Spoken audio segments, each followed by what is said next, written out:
Welcome to CCTV. இன்றைக்கி நம்ம தனுஷ் நடிச்சிருக்கிற ராயன் படத்தோட ரிவ்யூ பற்றி பார்க்க போகிறோம். ராயன் வந்து தனுஷோட 50th மூவி. அவரே இந்த படத்தை டைரக்ட் பண்ணியிருக்காரு. ஸோ இந்த படத்தோட கதை வந்து மெயினாக ஒரு brother sister sentiment, brother sibling relationship மற்ற படம் தான் அது. ஸோ மெயினாக இந்த படத்தோட கதை என்னென்னா, தனுஷ் அவங்க பிரதர்ஸ் சிஸ்டர் வந்து அவங்க பேரண்ட்ஸ் இழந்துட்டு நார்த் மெட்ராஸ் வராங்க. ஸோ அங்கே வந்து ஒரு நார்மல் லைஃப் வந்து லீட் பண்ணிகிட்ருக்காங்க. தனுஷ் வந்து ஒரு ஃபாஸ்ட் ஃபுட் ஷாப் நடத்திட்டுருக்காரு. எல்லாம் திங்ஸ் நார்மலாக போயிட்டுருக்கு. அங்கே சின்ன சின்ன பிரச்சனை வருது. பட் எல்லாமே அவங்க ஓவராலாக பிரச்சனை வேணாம்னு சொல்லிட்டு தனுஷ் ஒதுங்கி ஒதுங்கி போய் ஸ்மூத்தாக போயிட்டுருக்காரு. பட் ஒரு ஸ்டேஜில் வந்து என்னென்னா, ஒரு 2 ரவுடி கேங்ஸ் இருக்குது. அதில் வந்து ஒரு கான்ஃப்ளிக்ஸ் வரப்போ தனுஷோட ஃபேமிலி உள்ளே இன்வால்வ் வராங்க.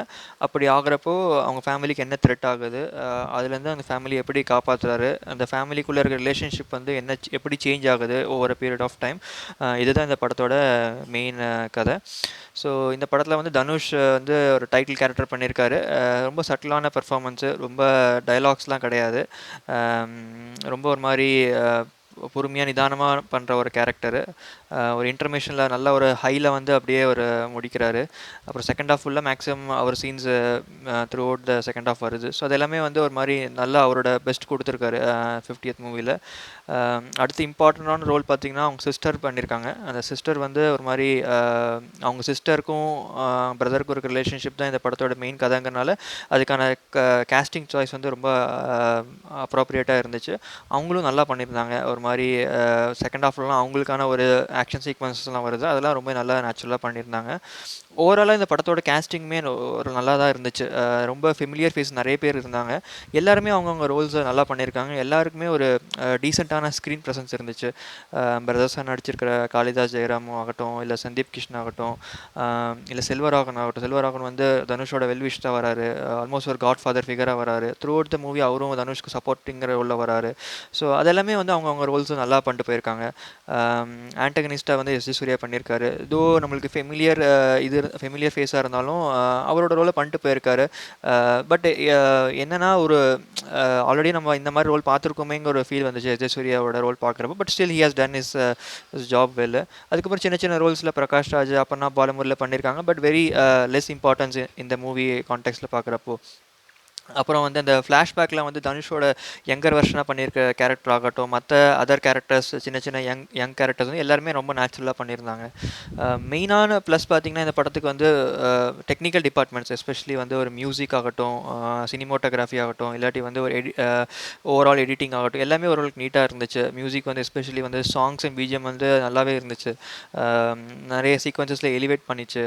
எஸ்பெஷலி ஃபைட் அண்ட் ஆக்ஷன் சீக்வன்சஸில் வந்து பிஜிஎம்மோட இம்பார்ட்டன்ஸ் நல்லாவே தெரிஞ்சிச்சு. சாங்ஸ் அங்கங்கே ஒரு மாதிரி நிறைய சாங்ஸ் இல்லைனாலும் அங்கங்கே ஸ்மூத்தாக ப்ளே ஆச்சு. சினிமோட்டோகிராஃபி வந்து மெயினாக நார்த் மெட்ராஸில் இருக்கிற மாதிரி தான் எடுத்திருக்காங்க. மோஸ்ட்லி செட் போட்ட மாதிரி தான் இருந்துச்சு. பட் ஆனால் அது ரொம்ப ரியலிஸ்டிக்காக இருந்துச்சு. எடிட்டிங் மேபி ஒரு செகண்ட் ஹாஃபில் ஒரு 5-10 மினிட்ஸ் கொஞ்சம் ட்ரிம் பண்ணியிருந்தாங்கன்னா இன்னும் ஒரு கிறிஸ்பாக இருந்திருக்கும் படம். ஏன்னா ஃபஸ்ட் ஹாஃப் 1 hour 10 minutes வருது, செகண்ட் ஹாஃப் ஒரு 1 hour 15 minutes வருது அப்ராக்சிமேட்டாக. கொஞ்சம் செகண்ட் ஹாஃபில் அந்த லேக் இருந்துச்சு. அந்த லேக் அவாய்ட் பண்ணியிருந்தாங்கன்னா இன்னும் சூப்பராக இருந்திருக்கும் இந்த படம். மெயினாக எனக்கு பார்க்குறப்போ ஒரு அசுரன் படத்தோட ஃபீல் வந்துச்சு. ஏன்னா இனிஷியலாக அதுலேயும் ஒரு சட்டிலான ஒரு கேரக்டர், அப்படியே ஒரு அமைதியாக போகிற கேரக்டர், திடீர்னு வந்து ஒரு இன்டர்மேஷனில் வந்து ஒரு ஹை பாயிண்ட் மாதிரி தனுஷ்க்கு ஒரு டிரான்ஸ்ஃபார்மேஷன் வரும். அதே மாதிரி தான் இதுலேயும் எனக்கு இருந்த மாதிரி எனக்கு ஃபீல் இருந்துச்சு. நெகட்டிவ்ஸ்னு பெருசாக இல்லை. நெகட்டிவ்ஸ் வந்து சின்ன சின்ன ட்விஸ்ட் அண்ட் டர்ன்ஸ் இருக்குது.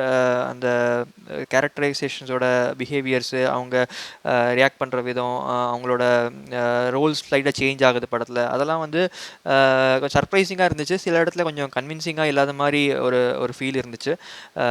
ஸோ அதெல்லாம் கொஞ்சம் பெட்டராக பண்ணியிருந்தாங்கன்னா நல்லா இருந்திருக்கும். ஓவராலாக இட்ஸ் ப்ரெடிக்டபிள் மூவி தான். நீங்கள் ஸ்டார்டிங்லேருந்து எண்டிங் வந்து ஓரளவுக்கு உங்களுக்கு தெரிஞ்சிடும் எப்படி படம் போக போகுதுன்னு. ஸோ அந்த மேபி அந்த ட்விஸ்ட் அண்ட் டர்ன்ஸ்னால இன்னும் கொஞ்சம் டிஃப்ரெண்ட்டாக இருந்த மாதிரி ஒரு ஃபீல் இருந்துச்சு. ஓவராலாக வந்து வயலன்ஸ் கொஞ்சம் இருந்துச்சு.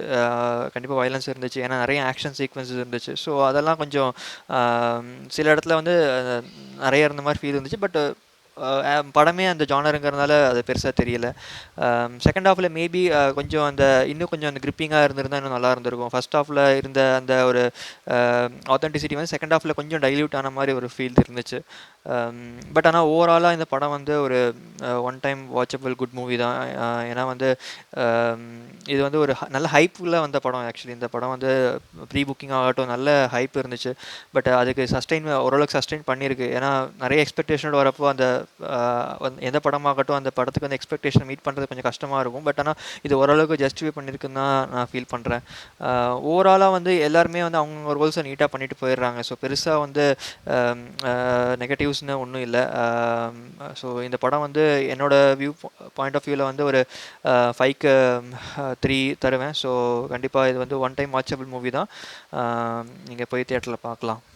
So thank you.